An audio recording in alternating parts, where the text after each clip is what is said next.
Memory allocation of pointers.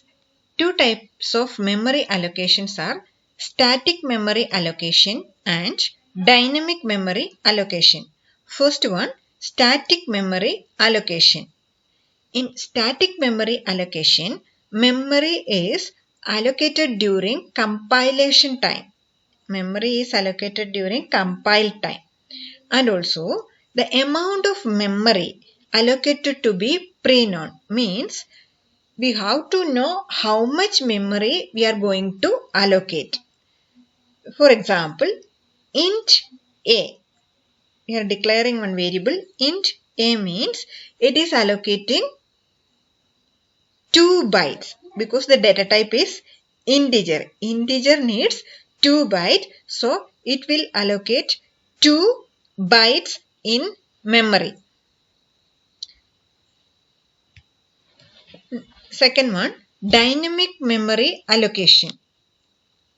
In dynamic memory allocation, this memory is allocated at the execution time or run time.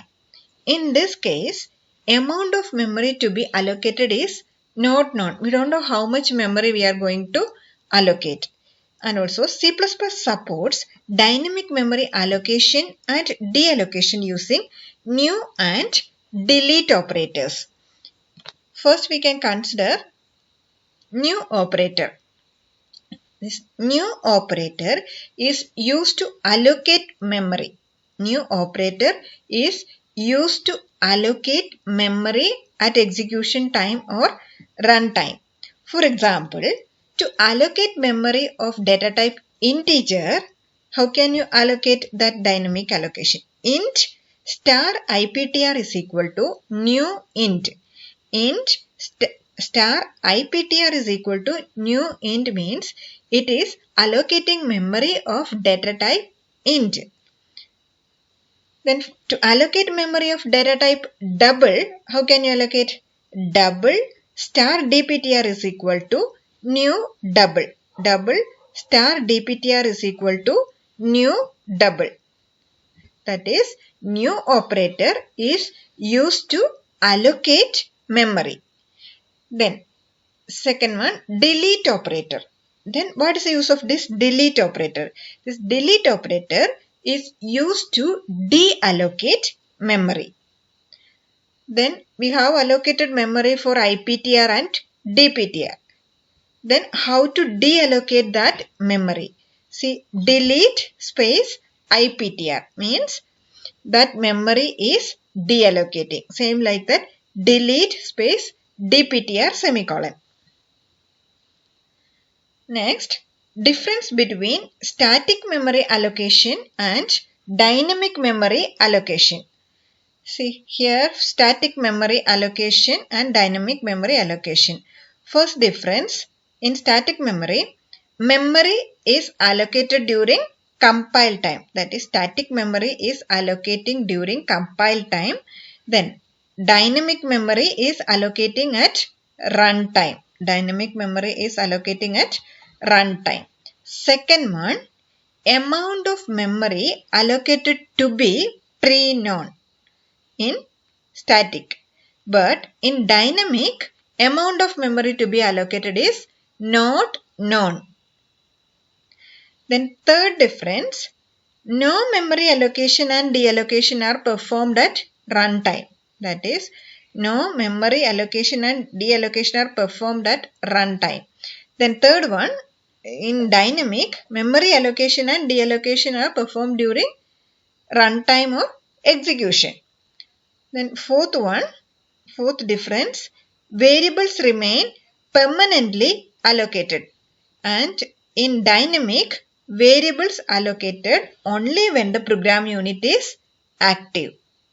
Variables are allocated only when the program unit is active. Then fifth one, implemented using stack and heap.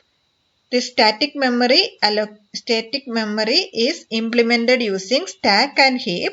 Dynamic memory is implemented using data segments. The stack, heap, data segments are we will study in the data structure chapter. Next, free store. It is a pool of unallocated memory given to a program. It is a pool of unallocated memory given to the program. And this free store is, what is the use of this free store? Free store is used by the program for the dynamic memory allocation. That is, this free store is used by the program for dynamic memory allocation. Then what is free store means? It is a pool of unallocated memory given to the program, and that free store is used by the program for the dynamic memory allocation. Next, memory leak. If the objects that are allocated memory dynamically are not deallocated using delete operator, the memory block remains occupied even at the end of the program. Such memory blocks are known as orphaned memory block. When these orphan memory block increase in number, creates problems in the system. This situation is called memory leak. Means, if the objects are allocating memory dynamically and that memory is not deallocating, if that allocated memory is not deallocating using that delete operator, what happens? If we are not deallocating that memory using the delete operator, that memory block will be occupied even at the end of the program. The allocated memory is not deallocating, that memory block remains occupied even at the end of the program. Such memory block are known as orphaned memory block. Such memory block are known as orphan memory block, and if that orphan memory block is increased in number, that will create some problem to the system. That situation is called memory leak. Means, if the one object is allocating memory and that memory is not deallocating using the delete operator, what happens? That memory will be occupied even at the end of the program. Such a memory block are called orphan memory block. If that orphan memory block is increased in number, that will create some problem to the system. That situation is called memory leak. Next, self-referential structure. Self-referential structure are the structure that include an element that is a pointer to another structure of the same type. Means, self-referential is a structure that contains one element that will be a pointer. Then that pointer points to the another structure of the same type. See, we can consider one example. Struct student. Here, what is the name of the structure? Student. Student is the name of the structure. What are all the elements in this student? Register number, name and SPTR. Register number, name and SPTR. Register number data type is integer. Name data type is character. SPTR is a pointer.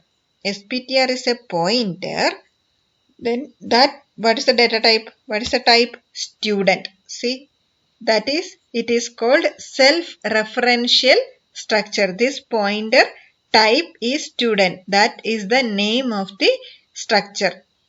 That is, these are the structure that include an element that is a pointer to another structure of the same type. Here, SPTR is a pointer of the same type, this student. Okay. Next, this pointer. Every object in C++ has access to its own address through an important pointer called this pointer. Means, one object can access its own address through this pointer. One object can access that object's address through a pointer called this pointer.